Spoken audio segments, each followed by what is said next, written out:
பாகிஸ்தான் நாட்டில் நடக்கும் அநீதிகளுக்கு இந்தியாவில் நடக்கும் காஷ்மீர் கொலைகாரர்களுக்கு ஆதரவளித்தல்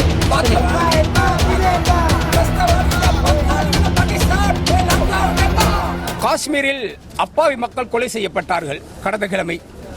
எனவே தீவிரவாதிகளுக்கு எப்போதுமே உலகளாவிய ரீதியிலே ஆதரித்துக் கொண்டிருக்கும் பாகிஸ்தான் போன்ற மிருகத்தனமான நாட்டிலிருந்து சாதாரண மக்களை கொலை செய்வதற்காகவே நடைபெற்ற ஒரு அநியாயமாக நாம் பார்க்கின்றோம். யுத்தமாக இருந்தால் நீங்கள் இராணுவத்தோடு மோதுங்கள், உங்களுடைய ஆண்மையை காமியுங்கள் ஆயுதம் உள்ளவர்களோடு. ஆயுதமற்றவர்களை ஆயுதத்தில் போய் சுட்டு கொலை செய்வதில் ஒன்றும் பெரிய விடயம் அல்ல. ஆகவே நாங்கள் வன்மையாக பாகிஸ்தானையும் பாகிஸ்தானுக்கு ஆதரவாக செயல்படும் தீவிரவாதத்தையும் நாம் கண்டிக்கின்றோம்.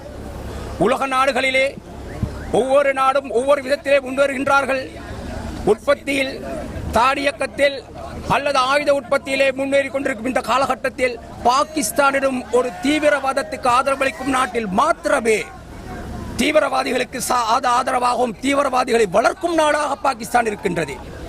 ஆகவே ஜனாதிபதி அவர்களே, இந்த பாகிஸ்தான் தொடர்ந்து தீவிரவாதிகளுக்கு ஆதரவளிப்பார்களே ஆனால் இந்த நாட்டிலிருந்து இவர்களை விரட்டியடிக்க வேண்டும், அல்லது எங்களுடைய நாட்டிலும் தீவிரவாதம் வளர்க்கப்படும், வளர்ந்து பாதிக்கப்பட போபவர்கள் நாங்கள்.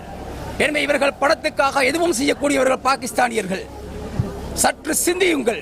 இந்த நாட்டுக்கு பாகிஸ்தான் தூதரகம் தேவையா? பாகிஸ்தான் தூதரகம் தேவையாக இருந்தால் அவர்கள் தீவிரவாதிகளுக்கு ஆதரவளிப்பதை உடனடியாக நிறுத்திக் கொள்ள வேண்டும். இதைத்தான் நாங்கள் விரும்புகின்றோம். எங்களுக்கு அனைவரும் சகோதரர்கள். இந்த உலகில் வாழும் அனைத்து மக்களையும் நாங்கள் ஒரு விதமாகவே பார்க்கின்றோம். ஆனால் இவர்கள் தீவிரவாதத்துக்கு ஆதரவளிக்கின்றார்கள். நாங்கள் எதிர்ப்பது தீவிரவாதத்தை. எனவே தீவிரவாதத்துக்கு ஆதரவளிக்கும் யாராக இருந்தாலும், எவராக இருந்தாலும், எந்த நாடாக இருந்தாலும் நாங்கள் அவர்களை கடுமையாக எதிர்க்கின்றோம்.